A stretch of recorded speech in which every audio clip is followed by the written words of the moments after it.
thank you so much for watching my YouTube channel. Would love to have you subscribe. That would be fantastic. And we're continuing our series on what do you need? We've talked about the needs that we have in our lives, maybe need for employment, need for a job, like I just said, need for getting accepted into a college, need for wisdom, maybe you need self-control or discipline, maybe you need time, need wisdom, need energy, need strength on the inside, need help in a relationship. We all have needs. And I bring up some of those ideas to you, suggestions, because I want you to think about the needs that you have. Because the needs that you have in your life can be opportunities for connecting with Jesus. And we're looking at John chapter 2, verses 1 through 12, because this was the first thing that Jesus stepped into in terms of a miracle for a need, a provision.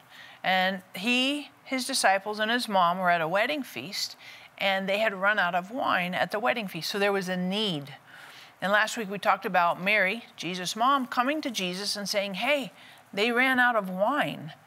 And that's a need. And we talked about how that's like a big deal. At this time in history, that was a major, major problem. They need some provision here.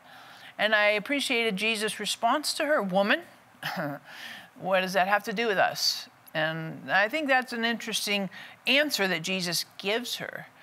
Because he doesn't say, I'm going to fix the need, doesn't, so to speak, wave his magic wand, bam, it's all done, everything's fine. There's some dialogue here and some rub, maybe some tension in the dialogue between him and his mom. And you see that Jesus says, my time is not yet. It's not time for me to do all this. But I appreciate that from that conversation, that little tiny bit of dialogue, his mom, Mary, takes an action step.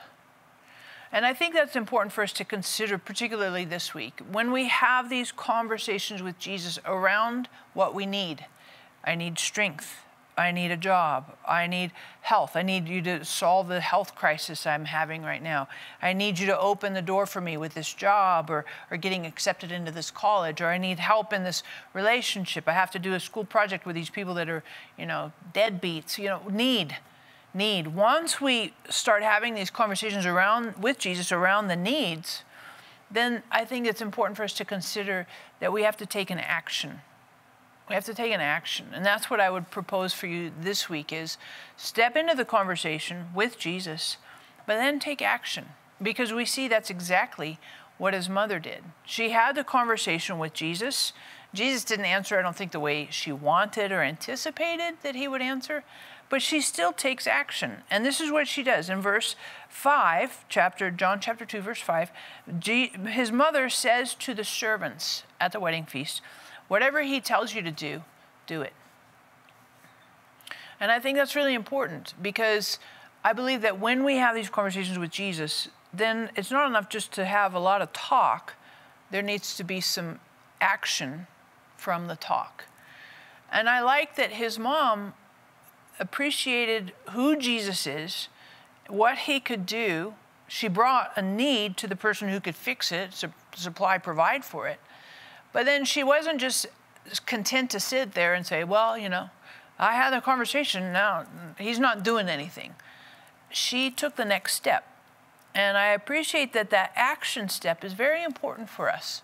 It's important for us to talk with Jesus, but it's important for us to do something.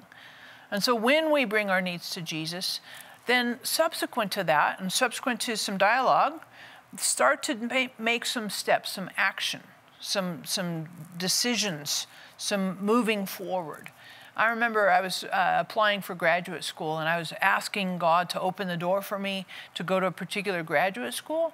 And that door wasn't opening. But I kept asking God and asking God and asking God. And so every week, I was persistent, steady with God, believing God, hey, I need this, open this door, please, please.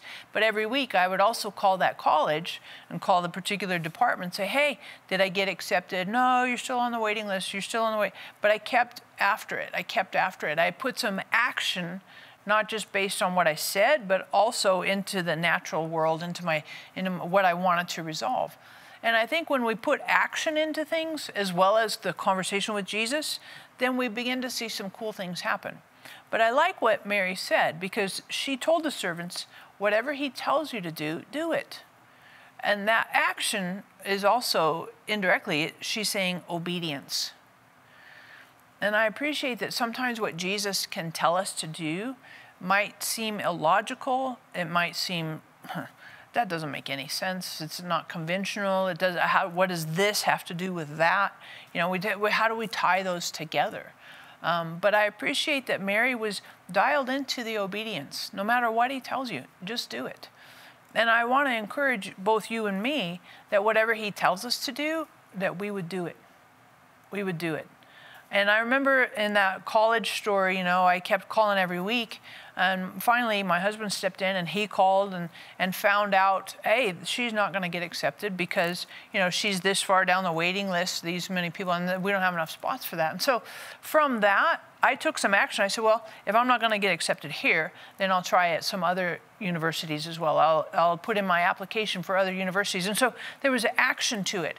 And I didn't like the answer that I got, but nevertheless, still taking action and pursuing other opportunities, other open doors, really, really worked out better for me than if I had gone with my original plan. And I just say that as an example because I think sometimes when we don't see the answers that we want, the provision that we want, sometimes we could get discouraged. We might quit. We might walk away, say, forget it, I'm not doing this. Might get disappointed with God, you know, you didn't answer. But I appreciate that Mary wasn't put off by any of that. She just said, let's be obedient. So whatever it is that Jesus asks you to do or what you sense the next step is, then let's take that action step. Let's do that. And it might seem like that doesn't make any sense because what Jesus did is he told them, verses 7 and 8, fill up the water pots with water and take some of the water to the master of the feast. And that doesn't make any sense. What does water have to do with wine? They need wine, not water.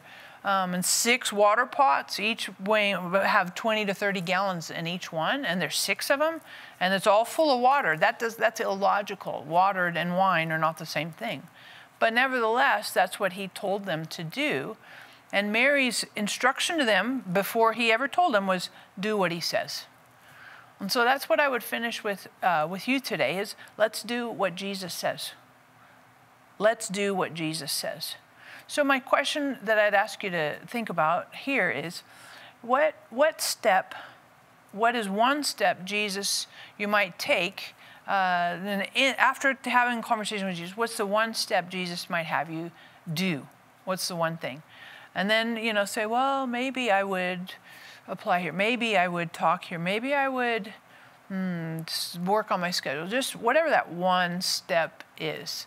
And of course, I'd love to get your feedback. Make sure you hit the notification thing right there, a little bell, so you can get updates on the new content we post. Give me feedback, thumbs up, thumbs down.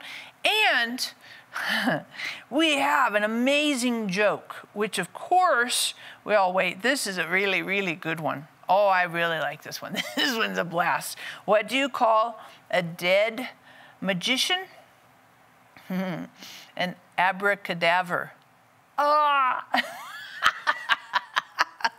know, that's like fantastic. And next week will obviously be even better. Thanks again for watching.